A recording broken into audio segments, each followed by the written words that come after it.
दोस्तों, इजराइल अब एक ऐसा घातक हथियार अपने बेड़े में शामिल करने जा रहा है जिससे दुनिया भर के देश सदमे में आ चुके हैं। वैसे तो सभी जानते हैं कि इजराइल के सारे हथियार ही घातक होते हैं, फिर चाहे वो आयरन डोम हो या कोई लड़ाकू विमान। लेकिन इतने सारे एक से बढ़कर एक हथियार होने के बावजूद इजराइल लगातार अपने डिफेंस सिस्टम को और भी मजबूत करने में लगा हुआ है।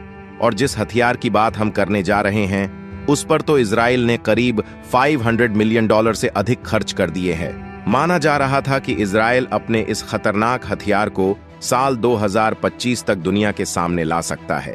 लेकिन जिस तरह के जंग जैसे हालात आज दुनिया भर में चल रहे हैं और इजराइल भी कई देशों से जंग लड़ रहा है, ऐसे में इजराइल अपने इस खतरनाक हथियार को वक्त से पहले अपने बेड़े में शामिल करने जा रहा है।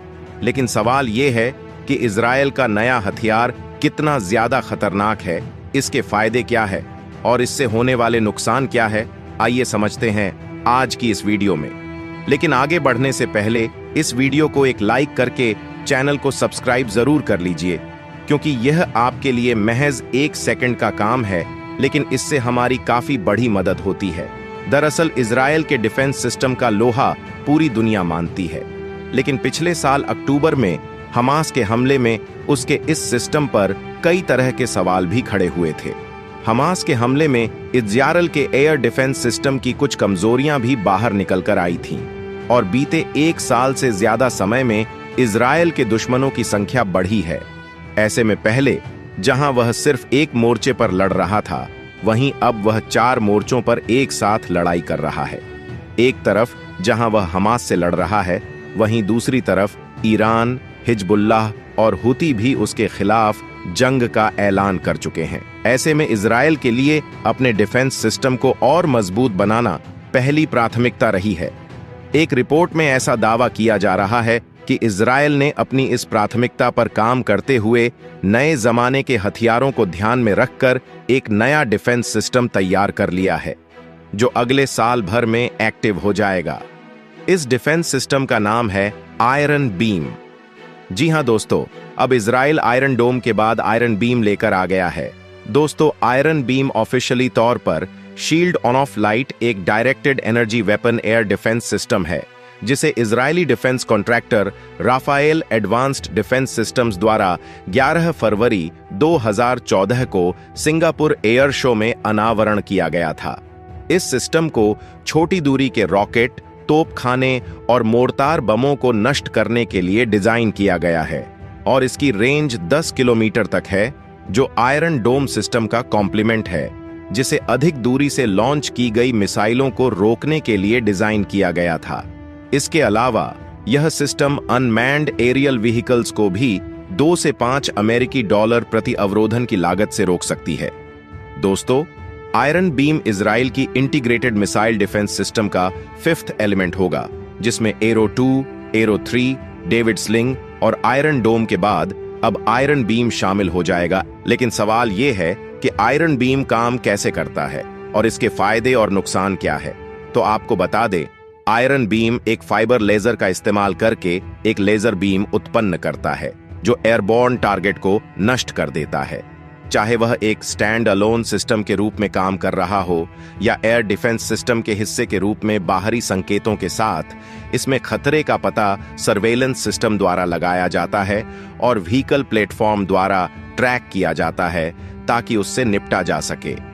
और अगर आपको नहीं पता तो बता दें, साल 2016 में लेजर पावर का स्तर 10 किलोवाट बताया गया था, जबकि आधिकारिक जानकारी उपलब्ध नहीं है। फिर 2020 की एक रिपोर्ट में कहा गया था कि आयरन बीम की मैक्सिमम इफेक्टिव रेंज 7 किमी तक थी और twin high energy fibre optic lasers अपने लक्ष्य के संपर्क में आने के लगभग 4 सेकंड बाद मिसाइलों, यूएवी ड्रोन और मोर्टार के गोले को नष्ट कर सकते थे। लेकिन साल 2023 तक ऊर्जा का स्तर 100 किलोवाट या उससे अधिक तक पहुंच सकता है और सिस्टम 10 किलोमीटर की दूरी पर एक सिक्के के डायमीटर पर एक बीम को फोकस कर सकता है। और इसकी सबसे खास बात यह है कि यह सिस्टम कन्वेंशनल मिसाइल इंटरसेप्टर की तुलना में डायरेक्टेड एनर्जी वेपन का इस्तेमाल करने से पर शॉट कम लागत, असीमित संख्या में फायरिंग, लोअर ऑपरेशनल कॉस्ट और लेस मैन पावर हैं। साथ ही प्रोटेक्टेड एरियाज पर गिरने वाले इंटरसेप्टर मलबे भी नहीं हैं। ऐसे में अब दुश्मनों के लिए इजरायल की हवाई सुरक्षा को भेद कर उन पर हमला कर पाना और मुश्किल होने वाला है। बात करें इस सिस्टम से होने वाले नुकसान की, तो एनर्जी वेपन के नुकसान में बीम के वायुमंडल में प्रवेश करने की आवश्यकता शामिल है और बादल इसके इस्तेमाल को रोक सकते हैं। साथ ही टारगेट पर बीम को कई सेकंड तक रखा जाना चाहिए, जो कि घूम रहा हो, इससे पहले कि उसे नष्ट करने के लिए पर्याप्त ऊर्जा दी जाए। इससे कई मिसाइलों के हमले को रोकना मुश्किल हो जाता है। भले ही सिस्टम प्रभावी हो, इसलिए इंटरसेप्टर की वॉली फायर की आवश्यकता बनी रहती है। एनर्जी बीम को लंबे समय तक झेलने के लिए रॉकेट को हीट रेजिस्टेंट मटेरियल में लपेटे जाने की भी संभावना है। साथ ही एनर्जी वीपन धीमी गति से उड़ने वाले ड्रोन के खिलाफ अधिक प्रभावी हो सकते हैं, जिसमें अपेक्षाकृत नाजुक रोटर, कंट्रोल फ्लैप्स और गाइडेंस सिस्टम्स होते हैं, जो तेज रॉकेट की तुलना में छोटे लेजर हमले के लिए कमजोर होती है। इसके अलावा यह तकनीक पैराट्रूपर्स के खिलाफ भी कारगर साबित हो सकती है।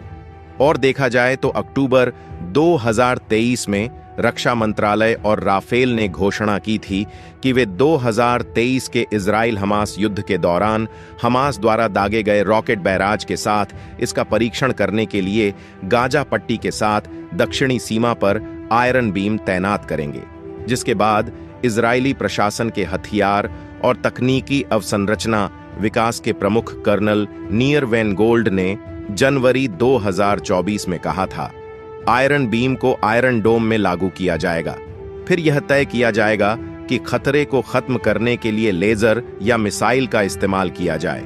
हमारा मानना है कि यह 2025 के अंत तक चालू हो जाएगा, लेकिन कुछ रिपोर्ट्स में यह भी कहा जा रहा है कि इसे नवंबर 2024 में इजराइल के डिफेंस सिस्टम में शामिल किया जा सकता है।